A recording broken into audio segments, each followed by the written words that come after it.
I've been to every single Sloan conference. I've actually spoken at every single one. The first one was at MIT, and we sat on metal stools. I think for every single one, I actually wore a jacket, and I figured now I don't have to do that. And actually, every single one that I came to, I did a panel, and so I didn't have to do any preparation, which is great.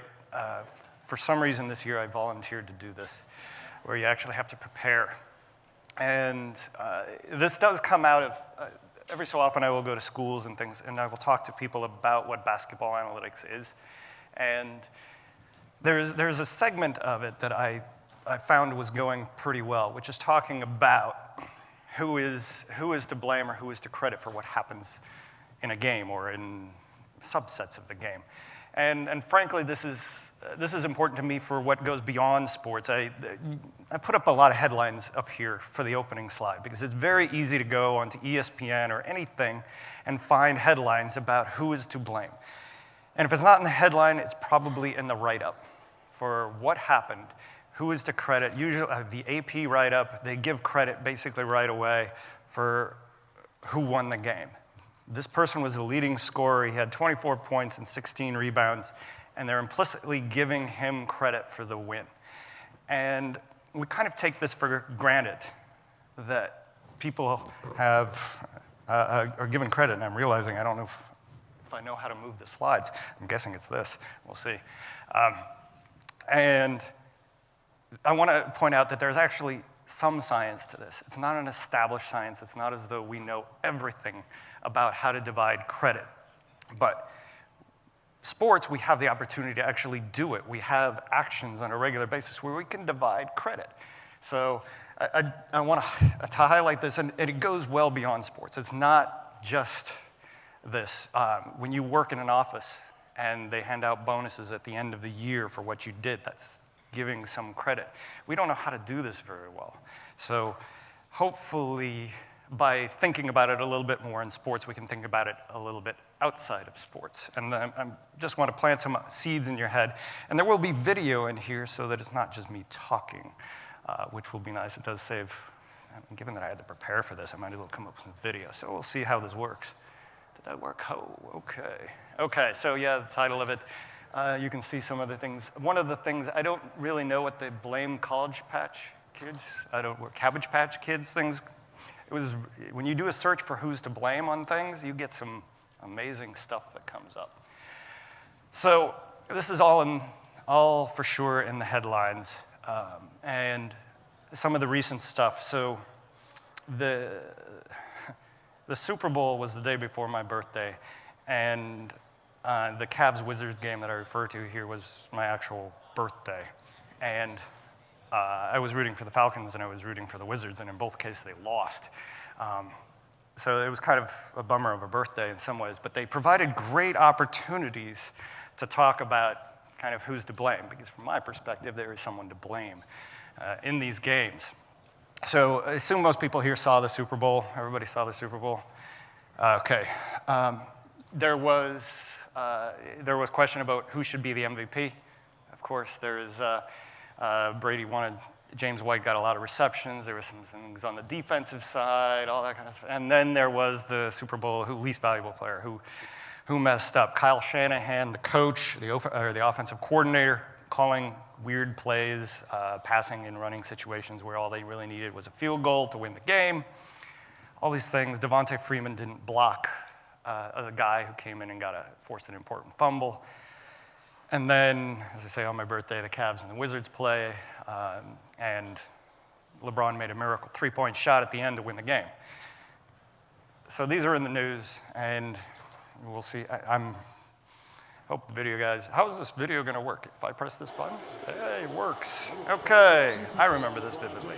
So watch this. He's going to make the free throw. I wonder if I can pause this. Oh, wait a second. How do I go back? Can you guys go back? Good. Okay, we're going to do this again. Oops. Okay. Can you go back and play the video? I got to experiment with the equipment a little bit. Okay. We'll let it play through the first time because I'm going to show this to you again. So. Think about who's to blame, or who's to credit on this. Let's just think about it from the offensive perspective. Love makes the pass. LeBron does that.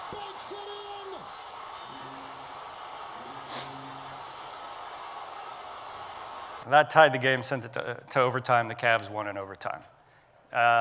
Just off the top of your head, okay, who's to credit? Let's do this simplified here. We got Kevin Love making a full court chest pass from the baseline through traffic to LeBron, who catches it within the three-point arc, goes out to the three-point arc, turns around, basically falls out of bounds, and makes a bank shot. Okay, who says LeBron gets more credit? Okay, some people. There's going to be a lot of people who don't raise their hands. And who says Kevin Love gets more credit? Wow. Actually, that seemed more on the Kevin Love side, or it's roughly split. It didn't look terrible. I'm actually a little surprised with that. We may end up discussing that a little bit, but we'll get back to that in a second. And you'll get to look at this, I assure you. Okay, cake cutting problem. Why did I go from something exciting to cake? I don't know about you, but I grew up, and there was this. I had a brother. And when there was cake, or usually it was ice cream for us, we both wanted the most. And how do you divide a cake evenly? And the way this works to make it even so that neither person is envious is one person cuts, and then the other person gets to choose which piece they want. If you do it this way, it basically makes both sides happy, because one person is going to cut it as even as they can, because if they go too far one way, the other person's going to take the big piece. This is actually, there is a science for this, and they've figured out how to do it for 2 people, for 3 people, and so forth. And this is very interesting. I've certainly read through all this. It's only partly useful in sports, because imagine, let's just say these 2 people, one of them is 6'4" and 260 pounds athlete, and the other person is 5 foot tall. They may not want the same amount even, and certainly to keep them alive, if this were the only thing you had, one person needs more. And in sports, this is fundamentally true. There is a different, it's not just a human right. They need something, or in order to be envy-free, there's a concept that goes beyond simple fairness, that I'm a person and you're a person. And this is important in sports. So I will get to this. So that feeds into one of the principles of dividing credit. And these are 3 of the basic ones. One is that the teammates do cooperate to accomplish a team event, whether it's a win or a possession, in that case, a bucket for the Cavs. And so if you have that, the players' contributions should add up to be one made basket. If we're giving it, the assist goes to Kevin Love and the made basket goes to LeBron, how much is the assist worth more than the basket? Well, you guys kind of implied that they're about even, maybe even a little bit more to the assist. But they should sum up. And then the last thing is, credit should be proportional to the challenge, and that's what's different from the cake cutting problem. There's something hard about that, making that pass, making that shot, that changes the balance. And these are things that we have now in sports. We explicitly have to do this when we're evaluating players, when we're evaluating players on a team who divide credit. Now, you don't do this with tennis when it's just singles or anything like this. You don't have any reason to. But you want to do it with that same motivation as the cake problem. You want it to be kind of envy-free. You don't want someone to say, well, I could have done that. And then, because if they do say, well, I could have done that, you put them in that position, and hopefully they do it as well, and you win. So these are kind of the foundations of some of the science that we have built up in sports to do this. So with that, let's go back to this video, and we will watch it again. And I will ask you to pause it at some point. And it's coming up.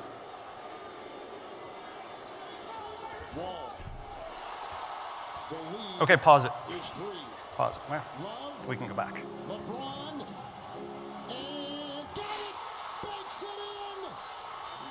Okay. You guys all looked at it the first time, and probably even the second time from the offensive perspective.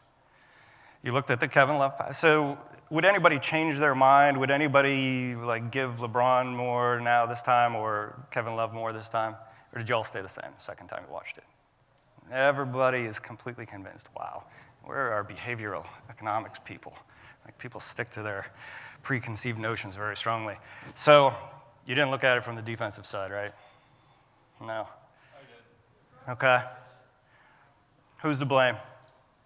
Lamora's kid's a big problem because he's not affecting the pass and he's no influence on what's behind. I wouldn't have Porter where Porter was because with 3.4 seconds to go, you want to keep people going away from the basket as opposed to forward. So Love could have also thrown it over the top to Irving. As far as the pass shot goes, there's maybe one player in the NBA that could make that pass. Okay. It's one guy that did. Okay, so what about the guy who was covering LeBron? So there was a guy on LeBron. It was kind of a tough catch, certainly a tough shot. That's ultimately the Wizards, remember, they failed on this play as much as the Cavaliers succeeded. And I agree, Marcus Morris was indecisive. And he was back, he was covering the inbound pass, and then he went forward. But either way, there was no pressure on the ball. The whole classic Duke-Kentucky game a long time with the Christian Laettner shot. Put somebody on the ball, that kind of thing. So this, but it's harder. Everybody looked at the offensive side, and there's clearly two people. With defense, there were five. And knowing how to, if you don't know, you're not going to lay it all on Marcus Morris. These are the hard things, and I can tell you fundamentally when we think about defense, a lot of times it is harder to do it because there's a lot of responsibilities and we don't know. And we'll get a little bit back to that. So I'm going to look at a couple other plays, and you'll get to take a look at these. This is an assist. This is the Clippers game. Yeah, this is the Clippers game, early in the game. He's off to a solid start. The Knicks lead by 2. So now start paying attention. There it is. Okay, from the easy perspective again, offensively, who gets credit? Is it more, okay, I got to do this. All right. Is it more Blake Griffin who made the pass? Anybody? Okay. What about, is it DeAndre Jordan? Anybody for DeAndre Jordan? A lot of non-voters. Okay, I got it. Again, this one's interesting that it is about even. So there's good math on this one, and I will get to that one soon. But we won't look at the defense on this one. Let's go to the next one here. This one is also a pass for a dunk, but it's a little bit different. Second year out of Notre Dame. He was in the Derrick Rose trade that brought Robin Lopez to Chicago as well this summer. Lob to Durant, gives it up to McGee. 6 early points for JaVale McGee. Okay, the pass to Durant. Okay, that was a hard pass. Does the player who made that pass, I actually don't remember who it was. Do they get credit? Anybody? Should they get credit? Yeah. Okay. Clearly, this is hard, and that is kind of the point. This is what about Kevin Durant? How much credit does he get? A lot. And JaVale McGee? Less. He gets some. Okay. So people are saying that Kevin Durant gets the most here. Why? Okay, because it was hard. Okay, you're not saying this because I told you to say this, right? You're saying this because instinctively it seems right? Okay, good. Because one thing I will say is about the science on here is It comes from a little bit of an instinct here. And the fact that the instinct that you have is kind of similar is useful, because I hope someone can do this even better than what I've done it. So, okay. This is a different one. And I will ask you guys to pause this at some point. So put your finger on the pause button. Okay. All right, here I'm going. I'm playing. It's not quite the fourth quarter. Nobody's looking at their watch yet, but I'm guessing Isaiah Thomas is going to run this all the way down and take the last shot. Pause. Hesitation move. Oh, you didn't pause. Oh, boy. Okay. So let's see how I can do this without a good pause person. So what happened here is he basically, so we're giving all credit here to Isaiah Thomas, right? That's what we're doing. Like, there's no one here who's going to give, is anybody here going to give credit to any other Celtics? Okay. Anybody else? Anybody else on the team deserve credit? Okay, so how much credit to those guys?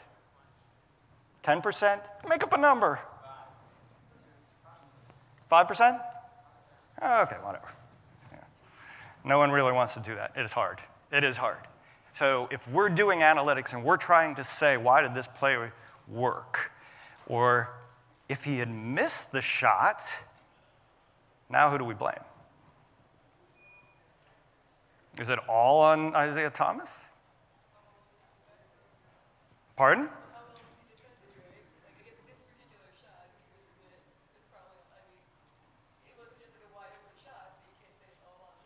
Right. Okay, so, but one of the things I'm trying to get to with this is that if he made the shot or if he missed the shot, there might be a little bit different division of credit. And this is about as ISO as you get, but there might be different aspects, especially if you were saying, you know, Al Horford, he set the pick the same way. Again, this is to make you think about some stuff. So in basketball, I introduced this concept 15 years ago when I wrote basketball on paper, that there's this concept of dividing credit by difficulty. How hard was what you did? And at that time, we had box scores and we had the beginning of play-by-plays. Now we have a lot more. But the concept is determine the difficulty of each of the actions and then kind of divide credit based upon who had the hardest stuff. And that is still the philosophy. As I say, it's kind of philosophy getting into science. Hopefully we get to the science. So I mentioned the alley-oops. And you guys were kind of evenly split with the DeAndre Jordan alley-oop. Like, okay, was it Blake Griffin or was it more DeAndre Jordan? But you would imagine, though, that there is more credit to a passer who is making the tough pass into an alley-oop than to someone who's just making the easy pass to someone who makes a hard shot, right? We're good. So yeah, that is what's built in. And this is actually some of the math. And I was talking to someone who probably is here that I show equations. I don't know if this has been done at Sloan. We have equations in a talk. They're not very hard though. So these are things that are in basketball and paper, and the idea is to divide credit. So on the alley-oop dunk here, it depends on what in general, alley-oop dunks I think are made at about 90%. So you can see 89% in there as the field goal percentage. And it basically comes out, the assist is worth about 3 times as much as the alley-oop itself. In that case, you might say, well, that was a reverse alley-oop. We had to go get the ball, and so you can modify it. As I say, primitive science here, we're getting there. On a jumper, however,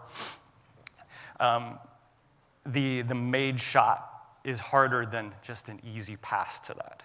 And that principle is something that we do want to get across and kind of think about in basketball, but even beyond basketball.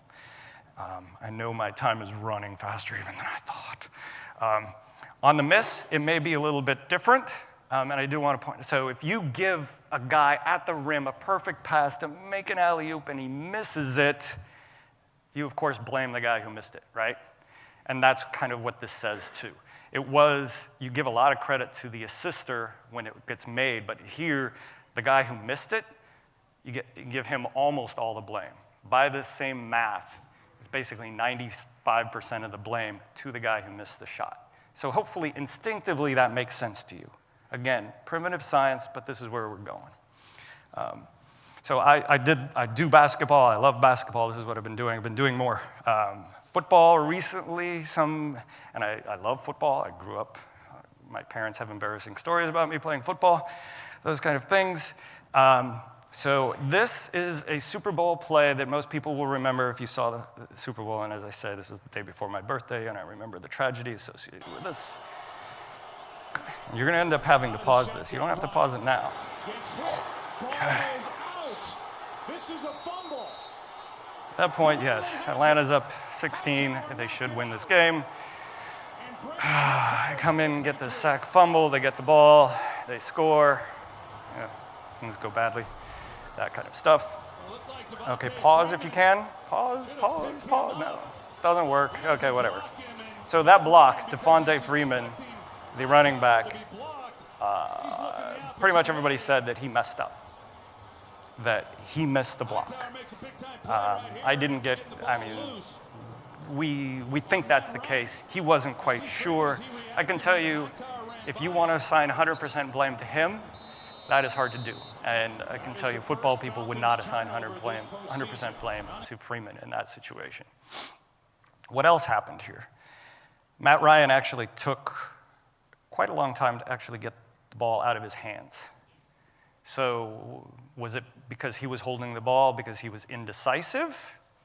Was it because his receivers hadn't quite completed their routes? They hadn't gotten free? He did have a guy. If he did have less than a half second more to get this off, the guy he was targeting was wide open for a touchdown. But he had to wait that extra half second. So how much of this really is on the blocker versus Matt Ryan versus the receiver who needed that extra half second? I don't need an answer. We did some of the surveys, and I think that's why I'm only down to 7 minutes. But I want people to think about it. And then I threw in an extra one here just for fun. This is Ben Roethlisberger, and you can see some of the routes. And he definitely holds the ball a long time here. And then he finally fumbles. And this has ended up smaller than it looked like before. But the whole point is, again, with basketball, if you look at it from the perspective of the team and who had the hardest thing and who made the mistake that you would, I would like to crowdsource this. I would love to just sit out there and for plays, like I have a lot of friends at ESPN, crowdsource this thing. Who messed up? Or who made the right play? Like, it would be interesting to see what you guys say and how, and sports is the great crucible. It's a very simple experiment for doing a lot of this stuff. So I hope you think about it when you watch games, but even beyond this. So when I was at ESPN, we developed QBR, a quarterback rating that incorporates a lot of stuff that happens. It's well beyond passer rating. And we do try to divide credit. So if a quarterback does have extra time to throw and everything, so the offensive line did more, they deserve some credit for, that's a 30-yard pass. So shouldn't the offensive line get some credit for that? The quarterback should definitely get some credit. Right now, what does the NFL do? And well, frankly, what does everybody else do? On a 30-yard pass, the quarterback has one completion, one attempt for 30 yards. What does the receiver get? One reception, one target for 30 yards. There's no division of credit at all. But if you sit there and you say, okay, we can't give all 30 yards to the quarterback, we can't, and give 30 yards to the receivers, and give 30 yards to the line. If we have to divide it, how do we do it? And I would say trying it, even if you do it bad, is better than not doing it at all. So try it. If it's only 5 of those yards is the offensive line, and 15 is to the quarterback, and 10 is to the receiver, that's better than doing what we do. So think about these things. So what we did there is we actually used the technique from Ben Alamar, who now works at ESPN.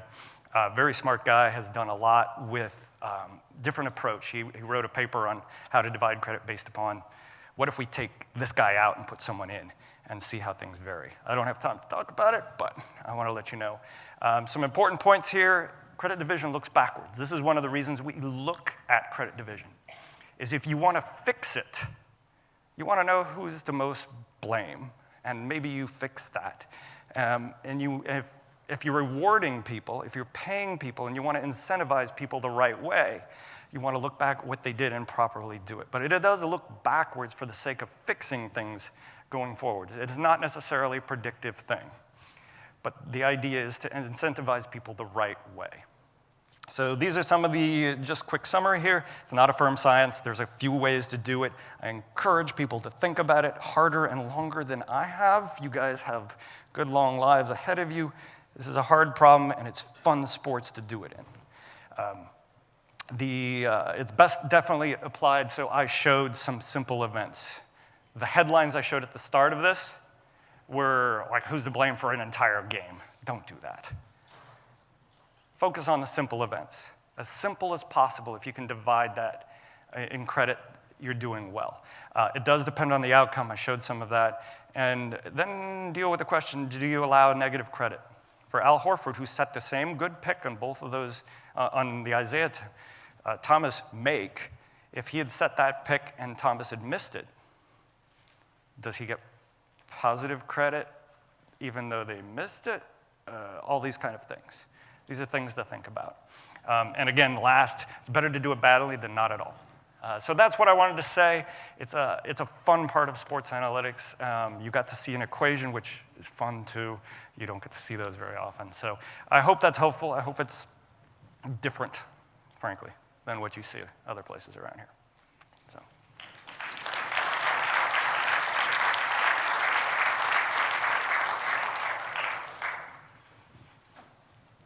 Okay. I don't know if we take questions. I don't know. I haven't been in here. But if we do, I'm down here afterwards, so.